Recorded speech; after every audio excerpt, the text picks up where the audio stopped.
Great leaders don't take first, they give first. Introduction: The invisible power behind great teams. There is an old saying, there is no I in team. A strong team is not built only by talented people, smart plans, or a lot of money. The most important thing is trust. Have you ever seen two different workplaces? In one place, people help each other, share ideas, and feel like a family. In another place, people compete, hide information, and only think about themselves. The difference is not always the people, it is the environment created by leaders. When people feel safe, they stop thinking only about their own protection. They start caring about the success of the whole group. They help their colleagues, share responsibility, and work together during difficult times. Great leaders create a place where people feel protected. They protect their employees not only from outside problems, but also from fear, unfair decisions, stress, and internal competition. When this happens, people do more than just complete their tasks. They become a strong team that can overcome challenges. This is the main idea of Leaders Eat Last. The best leaders put their people first. They are ready to sacrifice their own comfort for the people they lead. Chapter 1: The Ancient Code That Still Controls Us. Many years ago, humans lived in small groups. Survival depended on cooperation. If one person was in danger, others helped because the whole group was connected. This ancient instinct still exists today. Imagine a military helicopter flying into a dangerous area to save a wounded soldier. The team knows it is risky, but they go because they do not leave their people behind.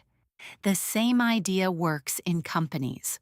When employees feel that their leaders truly care about them, something changes.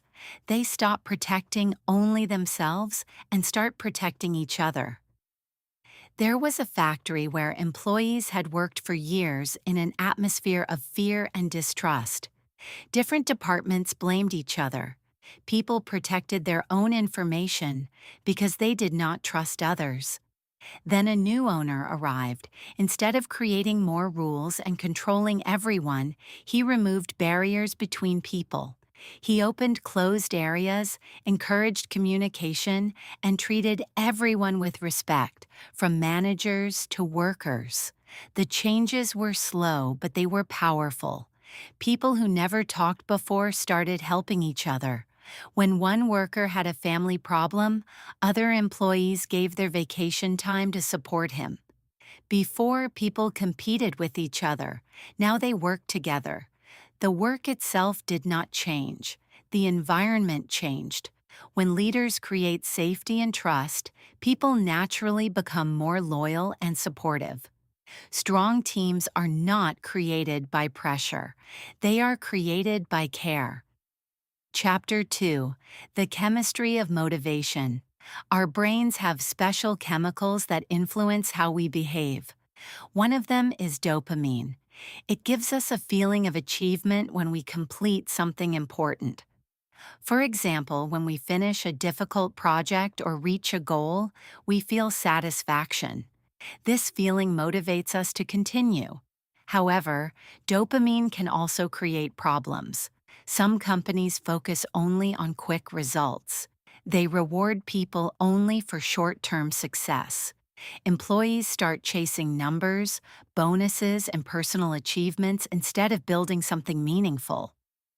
Another important chemical is serotonin.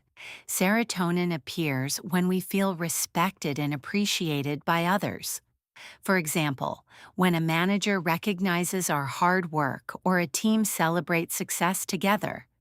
This creates pride and connection. But the most important chemical for relationships is oxytocin. Oxytocin helps create trust. It appears when people experience kindness, support, and real human connection. When trust exists, people become more generous. They help each other and see their coworkers as people, not just competitors. Many modern workplaces have an imbalance. They create a lot of pressure to achieve results, but they do not create enough human connection. People become stressed and lonely.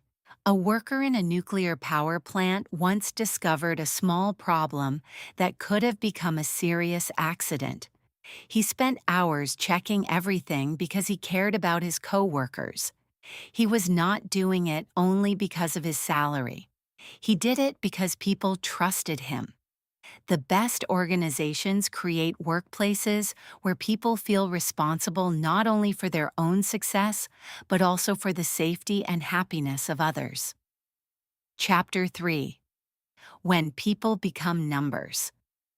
Sometimes companies make dangerous mistakes because they forget that behind every number there are real people. In many large organizations, employees can become just statistics. Managers look at charts, costs, and reports instead of seeing human lives. When people become numbers, it becomes easier to make cold decisions. Psychologists have shown that people behave differently when they cannot see the person affected by their actions. Distance makes it easier to ignore someone's feelings. The same thing can happen in business. A leader who only looks at financial reports may forget that a decision affects families, dreams, and people's lives. For example, a company may decide to reduce costs without thinking about the employees who lose their jobs. Another company may focus so much on competition that departments start fighting each other. Employees hide information and protect their own success instead of helping the whole organization. The result is stress and broken relationships. But some leaders choose a different way. One successful company leader made an effort to know employees personally. He walked around the workplace and talked to people. He knew their names and listened to their stories.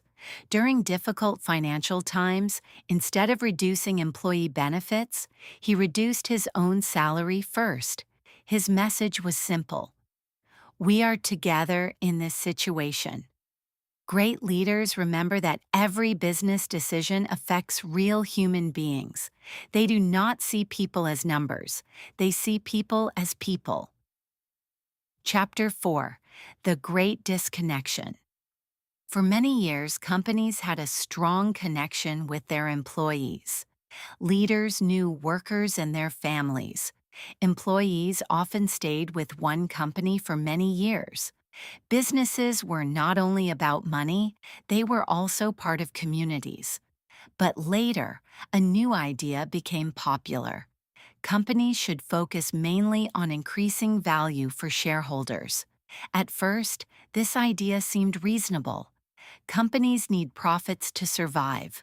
But over time, many organizations began focusing only on short-term financial results.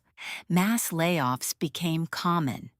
Leaders received large rewards for improving numbers quickly, even if it hurt employees. The connection between leaders and workers became weaker. Some companies created extremely competitive cultures. Employees fought for promotions and resources. Departments competed instead of cooperating. The company might make money, but employees felt less loyal and less connected. Other companies chose another path. They invested in employees, paid fair wages, offered good benefits, and created a culture of respect. Some financial experts criticize these companies because they spent more money on workers. But these organizations often created stronger loyalty and long-term success. The difference was simple. One company saw employees as costs. The other saw employees as valuable people. The same problem exists in society today. Many people feel disconnected because relationships are becoming weaker. Good leaders must choose another path. They must bring people together and rebuild trust. Chapter 5: How to Rebuild Trust. The good news is that trust can be rebuilt. Great leadership starts with human connection. 1. Be real. Technology is useful, but real relationships need personal communication. Messages, emails, and online reactions cannot replace face to face conversations. Trust grows when people spend time together. 2. Keep teams connected. Humans can only build strong relationships with a limited number of people. In large companies, leaders should create smaller teams where people know each other and feel supported. Everyone wants to feel important and valued. 3. See the people you help. People work better when they understand the meaning of their work. For example, university fundraising employees became more motivated after meeting students who received scholarships. Bank employees felt more connected after hearing stories from families who bought homes with their help. Seeing the human result creates purpose. 4. Give your time. Many leaders think money is the best reward, but time is often more valuable. When a leader spends time listening, helping, and supporting employees, people feel respected. Time shows that someone truly cares. 5. Be patient. Trust does not appear overnight. It takes months and years of consistent actions. A good example is a submarine commander who changed the culture of his team. Instead of controlling every decision, he gave people more responsibility. He changed the attitude from, "Can I do this?" to, "I will do this." People became more confident because they knew their leader trusted them. As a result, the team became stronger and more successful. Chapter 6: The Real Purpose of Leadership. The highest purpose of leadership is not only making money, it is serving people. Humans became successful as a species because we learned to cooperate and help each other. A company needs more than financial goals. People need a meaningful purpose. A powerful example comes from Alcoholics Anonymous. The final step in recovery is not only improving yourself, it is helping another person. Helping others creates connection and strength. This is what great leadership is about. A good leader creates a safe environment where people can be honest, ask for help, and support each other. Today, many workplaces are full of stress, competition, and pressure. But leaders can create something different. They can build places where people feel respected, safe, and inspired. When leaders put their people first, employees become more loyal and committed. They do their best work not because they are afraid, but because they care. True leadership means being ready to sacrifice for others. That is why the title of the book says, "Great leaders don't take first, they give first." A real leader does not take the best for himself first. A real leader makes sure his people are safe, supported, and successful.